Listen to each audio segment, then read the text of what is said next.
नमस्कार. आज आपण वरा या गावामध्ये श्री बद्रे यांच्या शेतावरती आलेलो आहे. आपलं दादा नाव काय आहे? माझं अजय बबनराव बद्रे. अच्छा.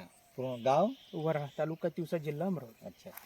आपण आता भारतीय कृषी अनुसंधान परिषद नवी दिल्ली अंतर्गत जे केंद्रीय कापूस संशोधन संस्था नागपूर आहे आणि कृषी विज्ञान केंद्र यांच्या संयुक्त विद्यमाने जो विशेष कापूस प्रकल्प राबवला आहे त्या प्रकल्पामध्ये आपण प्रात्यक्षिक 2 एकरावरती घेतलेलं होतं. बरोबर आहे? आता 2 एकरावरती घेतलेल्या कपाशीमध्ये किती पॅकेट लावले आपण? जवळपास एकरी माझा 4 पॅकेट लागलेले होते ना. आणि म्हणजे टोटल 2 एकरामध्ये 8 पॅकेट लागला आणि परत खंडे पण ठोकले होते मी 2 पॅकेट. अच्छा, म्हणजे 10 पॅकेट लागले. बरं. तर किती याच्यावरती लागवड केलेली आहे? 3x1. 3x1 वरती लागवड केलेली आहे. 3x1 वरती लागवड केल्यामुळे झाडाची संख्या आपल्याला वाढली आणि खर्च पण खूप कमी झाला. आणि खर्च पण कमी झाला. मग लागवड केल्याच्या नंतर आपल्याला पराठी अशी दाटलेली दिसली का? नाही, दाटलेली दिसली. तुम्ही ते जे चमत्काराचे फवारे मला वेळेवर काढायला लावले ना, त्याच्यानं मी पराठी दाटू दिली. अच्छा. म्हणजे स्टेप बाय स्टेप करत गेलो तुमच्या नियोजनाखाली. अच्छा. म्हणजे एकदम जे डोसे दिले नाही, म्हणजे मी सल्फेटही दिले नाही. तुम्ही जे मला सांगितलं मी त्याच्या माध्यमातून ते फवारे काढत गेलो आणि माझी एकदम पराठी दाटली. अच्छा. किती खताचे डोस दिले आपण? माझे 3 खताचे झाले. 3 डोस दिले. 3 केव्हा दिले? पहिला डोस केव्हा दिला? पहिला डोस मी 23-24 दिवशी दिला होता, म्हणजे पराठी निघाल्यानंतर. आणि दुसरा डोस तिथून परत एक महिन्यानी एक महिन्याने दुसरा आणि तिसरा डोस. म्हणजे जवळपास पात्यावरती आणि फुलावरती आपण दुसरा आणि तिसरा डोस दिला. आणि पहिला डोस हा 23 ते 24 दिवसानंतर म्हणजे 25 दिवसाच्या आधी काढला. त्याच्यामुळे पराठी व्यवस्थित वाढली आणि वाढ रोखण्यासाठी आपण चमत्कार पण मारला. चमत्कार किती वेळा मारला? 2 वेळा मारला. बरं. आता त्याच्यासाठी मग नंतर काही अळी वगैरे आली होती का? नाही. मग फवारणी कोणती केली आपण? फवारणी आपण साधीच केली. त्याच्यासाठी म्हणजे जे आपले जासीड ऍपिड्स आहे म्हणजे तुडतुडे आणि मावा आहे याच्यासाठी फवारणी केली. ऍसिफेट ऍसिटामाप्रेट वापरलं होतं. अच्छा. आणि प्रोपेक्स सुपर मारलं होतं. प्रोपेक्स सुपर या अळीसाठी आपण प्रिव्हेंटिव्ह मेजर म्हणून मारले. आणि मायक्रोन्युट्रिएंट वगैरेची फवारणी केली का? नाही. बाकी मायक्रोन्युट्रिएंट काय झालं, पराठी दाट असल्यामुळे मायक्रोन्युट्रिएंटची गरजच नाही. अच्छा, गरजच नाही. त्याच्यामुळे ती पराठी व्यवस्थित वाढली 3 डोसामध्ये. त्याला पाणी दिलं का आपण? एक पाणी दिलं मी, स्प्रिंकलरचं पाणी दिलं. स्प्रिंकलरचं पाणी. एक वेचा काढला होता पहिले. एक वेचाच माझा सुरुवातीलाच पहिला 8 क्विंटलचा एकरी निघाला होता. अच्छा, 8 क्विंटल पहिला वेचा निघाला. म्हणजे 8 दुने 16 क्विंटलचा माझा पहिला सर. कारण बाया भेटल्या नव्हते, बायामुळे तो वाढत गेला. मग वेचल्यानंतर मी एक पाणी दिलं. अच्छा. म्हणजे थोडा युरिया फेकला 2 पोते. नंतर मी स्प्रिंकलरचं 2-2 घंट्याचं पाणी दिलं. अच्छा अच्छा. नंतर पाणी दिलं नाही. आणि मग दुसरा वेचा किती निघाला? दुसरा वेचा निघाला असं जवळपास माझ्यावाला त्याच्यापेक्षा कमी निघाला. 12 क्विंटल. 12 क्विंटल. 18 क्विंटल.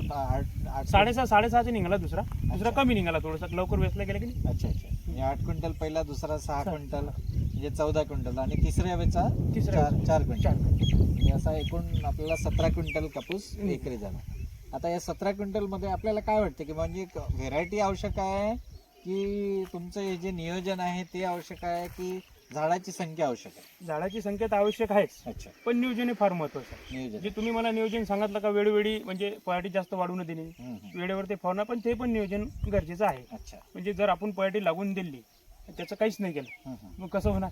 अच्छा. मग त्याच्यासाठी आपल्याला तुमचं जे नियोजन आहे त्याच्या खाली जर माझं म्हणणं असं आहे का थोडंसं जर नियोजन घेत राहिलं तर आपल्या डोक्यानं तो करतोच आपण, पण जे सांगते आपल्याला त्याचं जर थोडंसं जरी घेतलं तरी एवढं होऊ शकते. बरोबर. कीर्ती जे वाण लावलं त्या कीर्ती वाणाचं काय हे वाटलं आपल्याला? सगळ्यात बेस्ट म्हणजे रोगाले न बळी पडणारी पराठी. अच्छा. म्हणजे ज्यांना कमी खर्च करायचा आहे त्यांनी ती पराठी लावा. अच्छा. मी टोटल म्हणजे मागच्या वर्षी मी लावल्या होत्या बॅगा, मला त्याच्यातून मी कीर्ती निवडली. अच्छा. म्हणजे यंदा मी टोटल 2 एकराची कीर्ती, दुसरी त्याच्यात कोणतीच नाही. अच्छा. मला ते बेस्ट वाटली, मी लावली आणि मला खरोखर 17 क्विंटल ॲव्हरेज आलं तिचं. काय बेस्ट वाटलं त्याच्यामध्ये तुम्हाला? म्हणजे रोगाला न बळी पडते आणि बोंड साईज चांगली आहे तिची. रोगाला बळी पडत नाही. बोंड साईज म्हणजे बुडापासून तर शेंड्यापर्यंत सारखं बोंड आहे तिच्यावर. म्हणजे वजन सारखं येते. अच्छा. म्हणजे जे आपण शेवटपर्यंत जी शेवटली कोणी म्हणते का यशनीचे बा हलकी आहे, ती माझी शेवटली यशनी झाली त्यावेळीच मला 17 क्विंटलचं ॲव्हरेज. अच्छा. म्हणजे पहिलेचं बोंड आणि शेवटचं बोंड सारख्याच वजनाचं दिसलं. किती वजन होतं एका बोंडाचं? म्हणजे जवळपास 6.5-7 ग्रॅमचं. सुरुवातीला 6.5 म्हणजे 7चं भरलं, नंतर 6चं 6.5चं. अच्छा. 6.5चं वगैरे भरलं. म्हणजे मोठं बोंड. आणि वेचणीला कसं? खूप सुंदर. म्हणजे बायास म्हणत होत्या का बा वेचणीसाठी मी मनानं येसला, पहिला याचा मनानं येसला, त्याने मी दुसरा याचा मनानंच येसला मी. तिसरा याचा म्हणजे थोडंसं कमी फुटला कारण मग ते रजत भाऊ यांनी सांगितलं होतं मला ते हा, मल्चर. कुट्टीचे मल्चर. हो ते मशीन आम्ही समजा पाहिली नव्हती ते अच्छा, ते यांनी तुम्ही सांगितलं होतं की ते हा. मल्चिंग एकदा करून पाहावा म्हणून बरोबर रोटरनं मी दरवर्षी रोटरनं करत असतो बरोबर. पण यांना करायची होती पण यांना जास्तच पेट्टी पडली म्हणजे यांना हरिकाला थोडासा जमिनीचा जमिनीचा पोत पोत सुधारण्यासाठी सुधारण्यासाठी. म्हणजे जमिनीमध्ये हे जे सेंद्रिय घटक पाहिजे आपल्याला ते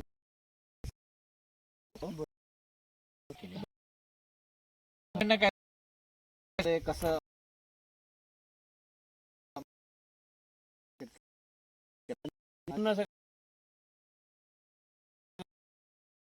खूप चांगला आहे. हो. की ज्याच्या वावरात मी असं